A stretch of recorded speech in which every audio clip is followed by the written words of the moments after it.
হয়, আজি আমি টুপিয়াৰ লগতে ঢলাই বিলৰ সকলো মহিলা আমি গাঁৱৰ পৰা ৰাজপথলৈ ওলাই আহিছোঁ। মাত্ৰ এটাই উদ্দেশ্য যে মাদক দ্ৰব্য আমাৰ নিষেধ কৰিব লাগে।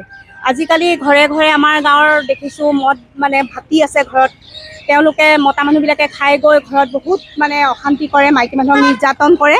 সেইকাৰণে আমি তাৰ বিৰুদ্ধে আমি আজি মাত মাতিবলৈ সকলো মহিলাই একগোট হৈছোঁ। আমি ভাবিছোঁ আমাৰ মহিলাসকলৰ জৰিয়তে যাতে এই মদ ভাতি উচন হয় আৰু পৰিয়ালসকল যেন শান্তিৰে থাকিব পাৰে, সেই উদ্দেশ্যৰে আমি মদ ভাতি নিবাৰণৰ কাৰণে ওলাই আহিছোঁ। আমি মাদক যাতে নিষেধ হয়। মদ ভাং খাই আমাৰ জুৱাত বহে, ধৰক ঘৰৰ সকলো যিখিনি ধৰক প্ৰয়োজনীয় বস্তু সেইখিনিও মানুহে আনি দিব নোৱাৰে, কিন্তু ধন সম্পত্তি সকলো শেষ কৰিছে। ঘৰত অশান্তি, মুঠতে মাইকী মানুহসকলৰ বহুত শাৰীৰিক নিৰ্যাতনো হৈছে। আমাৰ ইয়াত মানসিকভাৱেতো নিৰ্যাতিতা হৈছে।